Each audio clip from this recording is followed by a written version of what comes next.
Mate, have you seen the new Xtrfy mouse? Yes, I have, bruv. Look at the snout on that. Nice one. What's it called, mate? Mate. Sick, mate. Yeah, but what's it called? Mate. You what, mate? What is the mouse? Mate. Whatever, allow this. At least I've still got you, mate. I heard that. That's it.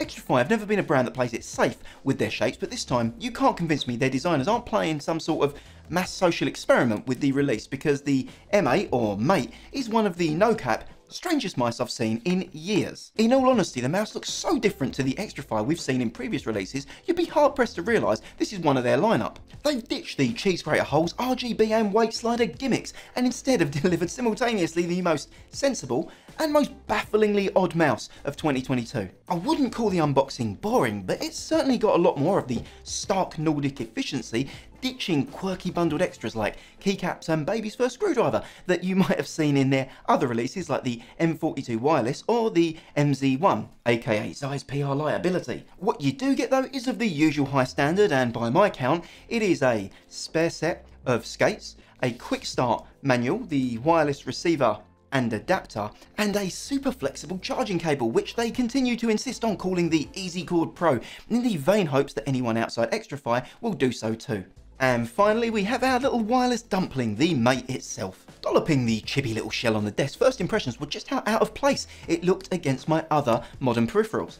It's less contemporary gamer and more like something you'd have seen in an Apple store in the late 1990s. The retro futurist style is going to be divisive, and whilst to me it looks more like a sensual massager than a mouse, it's quirky enough to adorn the desk of the most brutalist edgelords out there to complement their twisted moustache, purple leggings and sailor tats. This is especially emphasised with the retro colourway that I was sent, but the Mate looks equally as hipster in the other range of pastel nightmares available from Xtrfy and unfortunately assaulting your eyeballs on the screen right now. Looking past its face for radio, the next thing that surprised me was how tiny the little chap is. Before I had it in hand, from the promo images, I expected this to be more of what a Logitech G Pro X would look like if a child was drawing it, from memory, with crayons. But its size and controversial form factor are probably a little bit closer to what the G Pro X's rebellious teenage kid would look like, complete with rainbow dyed hair and black nail varnish to boot. If you're one of the tiny-handed fam who've been holding out vain hopes that Logitech Senpai will notice you and drop the G Pro X Mini, then the M8 will serve as your false prophet in the meantime. Though, getting into the weeds, whilst it is close enough to probably serve as a substitute, it isn't a one-to-one replica of Logitech's populist potato. Primary differences are how much more it grooves inwards at the sides and the obvious comical front end that we can see there. As a fingertip main, this smaller footprint was a surprise to be sure, but a welcome one. I found the Mate a very natural fit for my 20 by 10 centimeter hands without the mouse feeling bulky or cumbersome to flick around on the pad. There's also no charging port at the front of the mouse because I know that would be far too straightforward. To compound the peculiarity of the Mate, Xtrfy decided to give it a sort of charging butthole hidden under a rubber flap in its rear. Whilst functional and a consequence of the front button height, I can't help thinking this was a clever marketing tactic to no doubt farm reaction content from gullible YouTubers and tweeters. Touche, Xtrfy. As a fellow clickbait connoisseur, I respect the hustle. Yeah, it does look a bit weird, I guess, but you won't use it too often with a 75-hour battery life TBH, and it doesn't really get in the way as much as I expected it to. These skates are also 100% PTFE and large, but whilst decent, they were a little bit fast out the box for my own taste, so one to bear in mind if you're already using a speedier pad. While we're on the topic of specs, let's throw them up on the screen and dig into some of the more important and less boring ones. We have a slider on the base, which in typical Xtrfy fashion lets you change every setting on the mouse without having to install any software, assuming you can translate the Enigma code provided in the manual. Features you can change with this slider include DPI, pole rate, debounce time, lift-off distance, and motion sync. So whilst no amount of button presses on the base will make this mouse look any less like a mobility scooter, thankfully you should be able to customise the performance to highly competitive at least. This level of performance is achieved in part as the Mate is the first Xtrfy mouse to use the latest 3395 sensor from Pixar, thankfully leaving behind the stinky 3370, gone and mostly forgotten in 2022. Feels endgame gear moment. Also, despite not having holes in the shell, it manages a slim 55 grams, making it lighter than all of their previous mice too.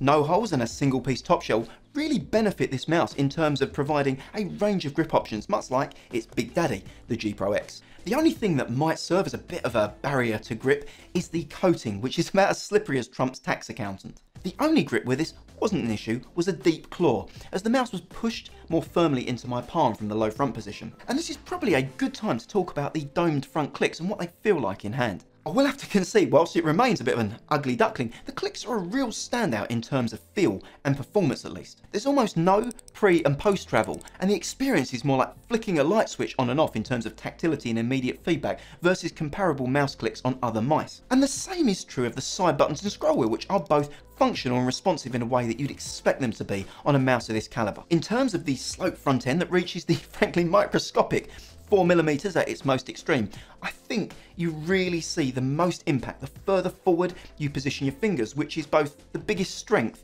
and conversely the biggest potential miss for the Mate. Too much pressure on the sloped front will cause the Mate to back that booty up like it's twerking along to a Lil Jon crunk track. As I said, this is great if your palm is behind ready to dutty wine up on the go in a claw or palm grip. But as a fingertip player, my experience was one more of endless grip readjustment on the slippery little guy more than anything else. However, once I conceded fingertip defeat and swapped over to a claw, I immediately felt locked in and comfortable to focus on aiming the mouse rather than trying to desperately keep hold of it like wrestling a tiny greased up pig on my mouse mat. Ultimately, your own comfort mileage is gonna vary massively on a shape as unique and different as we see on the Mate. And it's here where the biggest similarities to the rest of the Xtrfy lineup are on display to me, at least conceptually. They have always been a brand that innovate and try new things, and whilst they haven't always landed for me, you can't say that shapes like the MZ1 aka Zai's retirement novel have played it safe either. In spite of my own fingertip woes, this mouse surprised me in several ways that I just didn't expect, and that is a good thing considering how cynical and jaded this reviewer is. In a stale market of clones, Xtrfy have delivered something that, whilst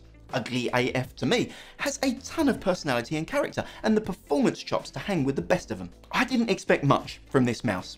Let's be honest, I didn't expect anything from it when I saw the announcement photos of the shape. But after using it for a few days, having such a premium click experience and getting used to having a small love egg in my palm where a mouse typically would be, I started to thaw on the little Mate and could now genuinely understand how someone could consider it a contender for their 2023 main, rather than instead laughing him out of the room like J. Jonah in Spider-Man 2. I really do hope people are smarter than this slow old British boomer and don't write this mouse off as a novelty purely on appearances like I shamefully have to admit that I did. Because if they do, they'll be missing out on a shape that doesn't really have a comparable right now and delivers the scaled down G Pro X Superlight experience with updated specs at a slightly lower price point that people have been holding out for. And if this little Swedish meatball is a taste of what the second generation of Xtrfy mice are going to look like, then I for one am hugely excited for what the scientists at Xtrfy are going to be cooking up for us in 2023. Likes, subs and comments below for more spicy memes, nerdy talk on tech and lukewarm takes, and I'll see you gamers in the next.